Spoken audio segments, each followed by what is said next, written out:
going to take maybe another 5 or 10 minutes. Okay. All right. I'll try to. Yeah, I'll help you too. I'll kind of move it along. Move it ahead. Okay, good. Tell me when. Anytime. Okay. 1 second.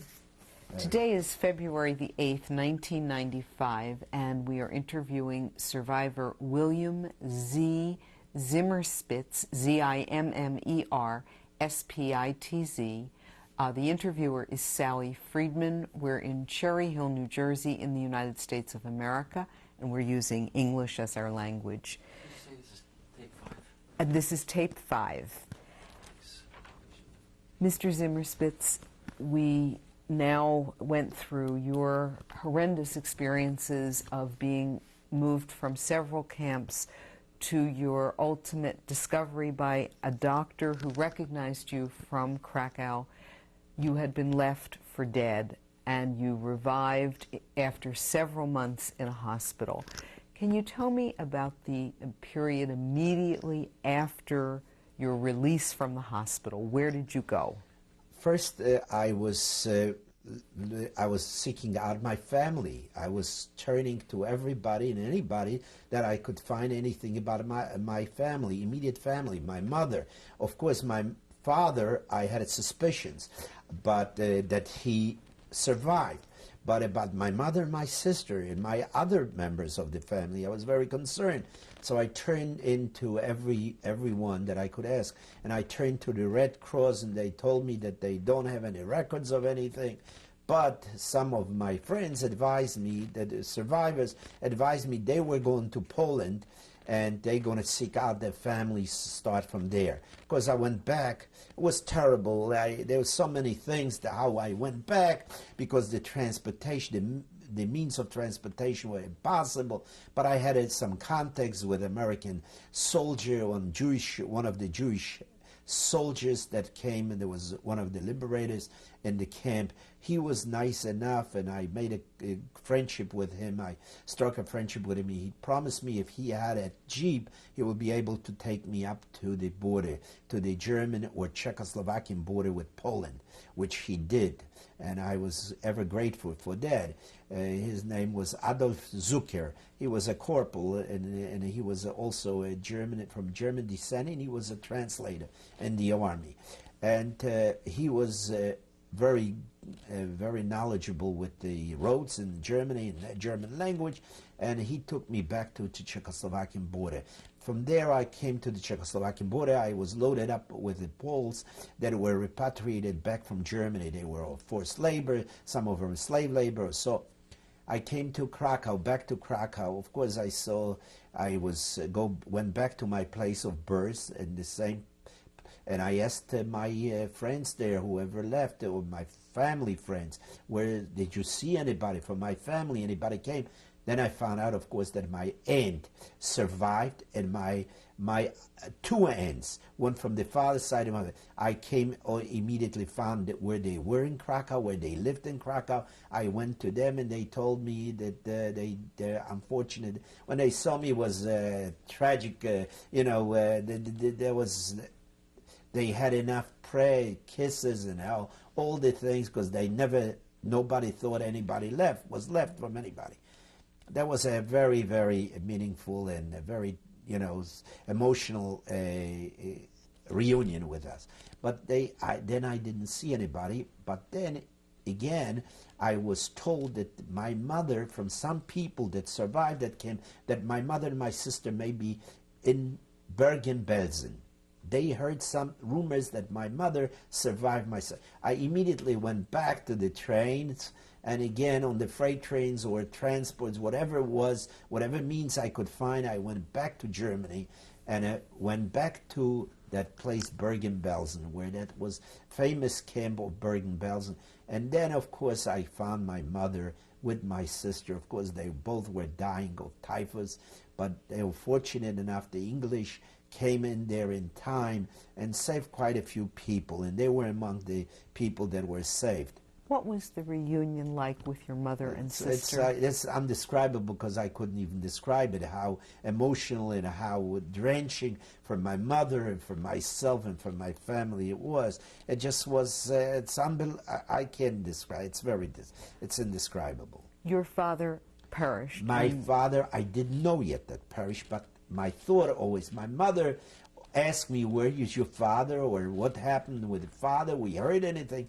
I couldn't give her any details. I asked the Red Cross, and I went all over to find out where that transport from Płaszów, that day, where did they go to? Of course, the rumors I knew were in Auschwitz, and once you in Auschwitz, you didn't have a chance of coming out of there, because most of the people were going directly to the crematoria and buried there. How did you begin to pick up the pieces of your life?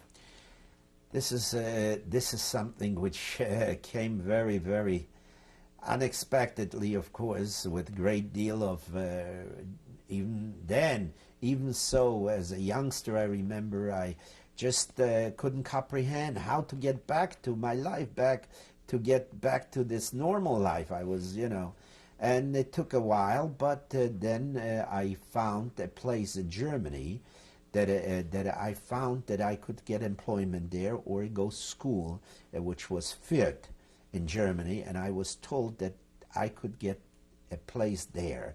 And by connections with the American people there, the servicemen that were there nearby, they were they were actually in Nuremberg, which is a suburb of Fürth. Fürth is a suburb of Nuremberg. I was able to make contacts with some Americans there, and they told me that if I want a job, they would be helpful getting me a job. And I said, look, I want to go back to school. I was aiming to go back to school. So they assigned me an apartment. That time you were able to get an apartment as a displaced person. Coming back to Germany, you went to register with the American government there, and they were assigned an apartment. I told them that my mother and my sister were in Bergen-Belsen. They were survivors there, and I'm bringing them back. So I need an apartment with a bedroom, and so they assigned me through my connections again. I was able to be assigned there the apartment, and my mother returned back. My sister, they were also having days, and they wanted to ask for the family. We're the family constantly every day. We talk what happened to the family. Let's go look for the members of our family, where it happened to this, happened to that. I knew, unfortunately, I had some inklings what happened to some of them, but I still didn't want to disclose this to my mother or my sister. And we lived from day to day with the thought that we'll find the other members of the family. Eventually, we all get together. We'll be reunited. But it wasn't so, because my 50 members, unfortunately, of my family perished. I'm sorry, was that 50 or 50? 50. Close to 50, maybe even more than that, because I have so many relatives and aunts, uncles. My mother had 5 children. In my mother's family, there were 6 children. In my father's family, so they all had families and so on, so on. So I'm not sure about it, but approximately they've all perished in different camps, and they all were murdered by the Germans. When did you get to the United States? I came here in the United States in 1949. I went to school in Germany. While I was fortunate enough, settled there a little bit in Fürth, in Germany, I went there to school. I took advantage of the schools, and I went to high school there. And I almost finished high school. Did not finish it completely, but I finished it there, almost finished, and it came to the United States. But while I was there, I also learned the trade. After school, I learned the trade of jewelry. I went to be told me that if I want to immigrate to United States, I have to have a good trade. And then they were advising me, that time already, joint started to be active, and they advised me to look for a training place where I can be trained in a jewelry business, and it's a good trade, and that's what I did there. When I came to United States in 1949, again, I was seeking out employment through the Jewish agencies, and they were a joint distribution committee, which was very, very kind to us, Jewish Family Service. They provided us with the essentials, with the quarters for me, but I didn't live there too long, because I right away found a job I couldn't find a jewelry business because that wasn't so easy to get. We had to be entrusted with jewelry people that work in that trade, have trust, have to have reference on, so which I didn't have. But in the meantime, I got a job as a shipper, which I could pay my way already through. And where did you settle? What city? And came to New York. They asked me whether where you want to go. I says I want to stay in New York because I knew that there was quite a Jewish population there, and I could easily get along with the English that I had or so. But I was told that New York is already full. I have to go someplace, have to choose another city. So where do I choose? I don't know anything about the United States. So I asked him, where is the closest by Jewish community, with a large community, where I can find Jewish people? So they mentioned Philadelphia. I says, fine, let's be Philadelphia. So they told me next day you have to report at the Grand Central Station, and they provided me with the ticket and told me where to report to the Jewish Family Service when I come here, which I did. And they were very, very kind to me and to the others, friends of mine, so on. They provided us, again, with some housing for a while, and I got the job, as I mentioned to you, which I was self-sufficient already, and I was able to provide myself with food and everything else. You have, since that time long ago, established a successful career, a business in costume jewelry, and you are married. Can you tell me a little bit about your family? 1953, of course, I met my wife. Her parents were in Philadelphia. She worked yet for the Barton Company in New York, and she was commuting for weekends for the Shabbat. She was coming from New York to visit her parents, and I was told about it, and I made my business to meet her. And I met her, of course, and we started to friendship and courtship, and after 1953, we got married. And you have how many children? From this marriage, we had 2 children. Thank God, beautiful 2 daughters. One is in Israel, settled in Israel. What is her name? With 3 grandchildren. Her name is Faye. And her last name? Her last name is Newman, Faye Newman, after her husband is working for the Israeli aircraft industries, and they adjusted in Israel. Now I have 3 grandchildren there.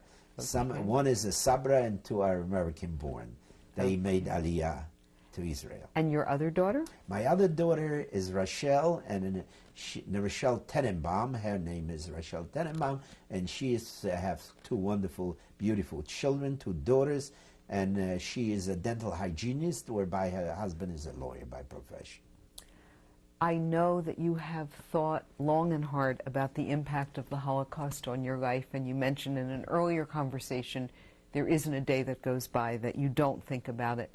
But I also know that you had thoughtfully prepared a statement for this tape about what this experience means to you and what you want to say to future generations. So yes, this is your chance. I just wanted to mention one fact here, that I not only that I, as you said, I live this every day. The experiences that we have and the nightmares are with me every day. And I had a quote here, which I will be glad to quote, which I provided the paper with, and you may see whether this is relevant to my experience.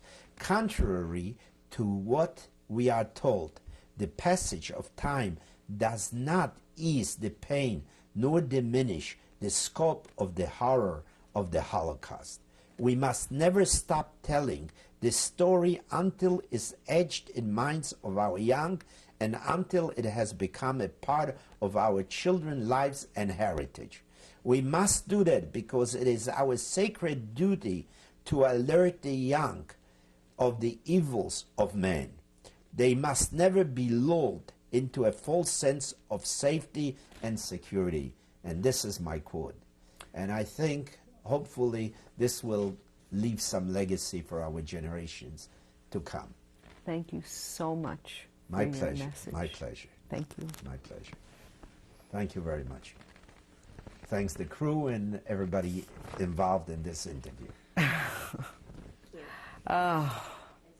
Yeah. That's it. Oh. Yeah, make the heat. Oh, yes. Turn up, pump up that She's heat. freezing. She's freezing. Man, you're freezing. Okay. Now, before... Hold on a minute. Everybody needs to be real quiet. All right, this picture has been taken in Germany in 1947. I hope I'm right with the date. And this is in Fürth, Germany, where I lived and went to school.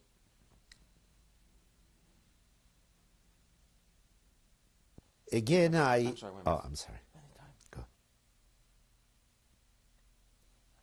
This picture has been taken before I left Germany, and I think it's 1949, and this was a picture that I thought it would fit my passport for the transfer to United States. Thank you. Wait a minute. I'm sorry. Let me get... Okay, very quiet. This is our wedding picture, and this is my wife, Nancy Zimmerspitz. Her maiden name was Braunfeld, Nancy Braunfeld. And this is 1953, March 22nd, when we got married, and it was New York City, New York. Say the same thing again. This picture is our wedding picture, and this is myself, of course, and my wife, Nancy Zimmerspitz, maiden name Braunfeld. So this was taken in 1953, March the 22nd.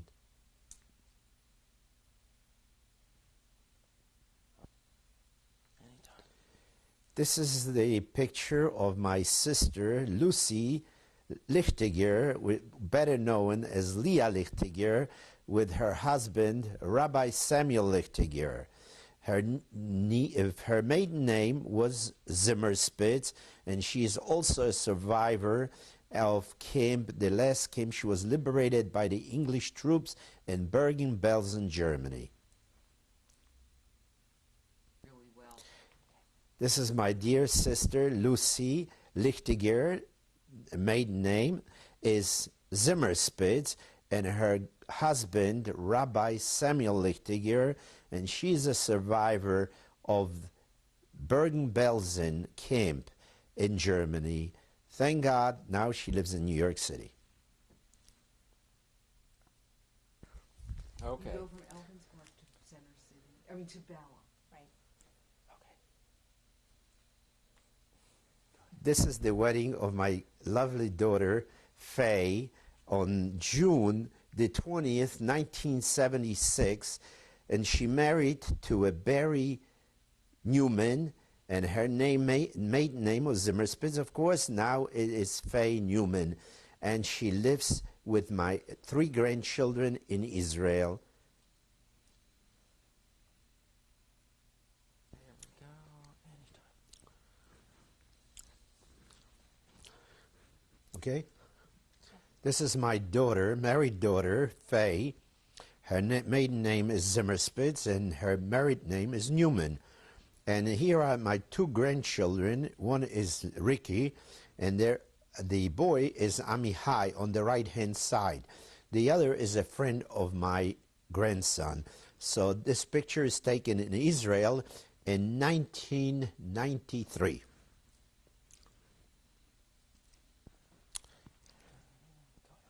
This is my wedding picture of my daughter, Rachel, who is better known to me as Ruchale.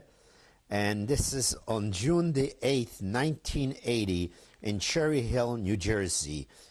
And the congregation is Sons of Israel, at the Congregation of Sons of Israel.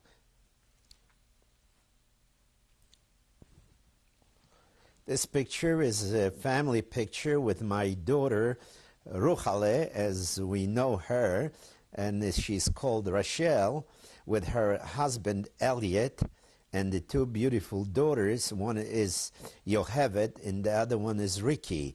And it's my good wife, Nancy, there, and myself. And it's taken in United States in 1992. 2, I think, approximately. That's it. Thank you. Yeah. She passed 1988?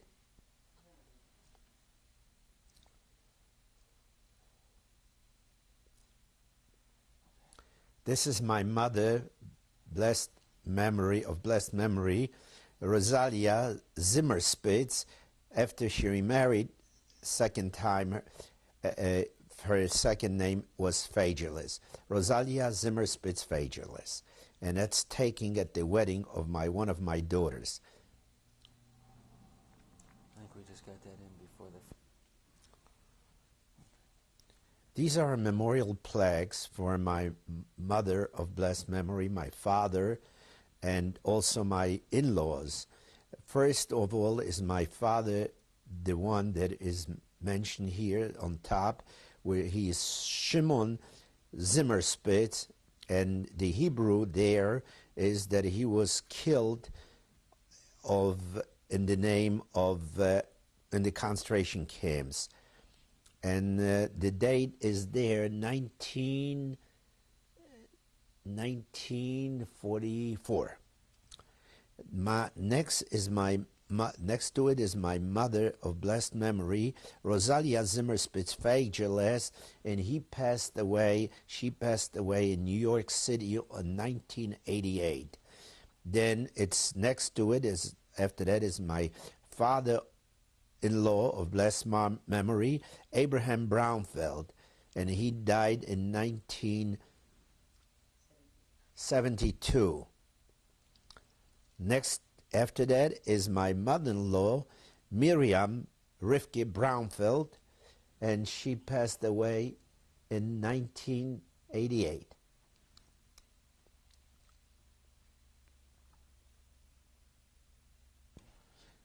These are plaques, which are the memorial plaques, which are placed right now at the Congregation Sons of Israel in Cherry Hill, New Jersey. And that's in memory of my blessed father who was killed by Germans in 1944, Shimon Zimmerspitz. Below that is my mother who died here in the United States in 1988. And after that is of blessed memory is my father-in-law, Abraham Brownfeld, who passed away in the United States in 1972. After that is my mother-in-law of blessed memory, Miriam Brownfeld, who passed away in 1988 in Philadelphia in the United States. We'll take the pictures away back. Can we take them all back? Oh, there's one there. Yes. One there, okay.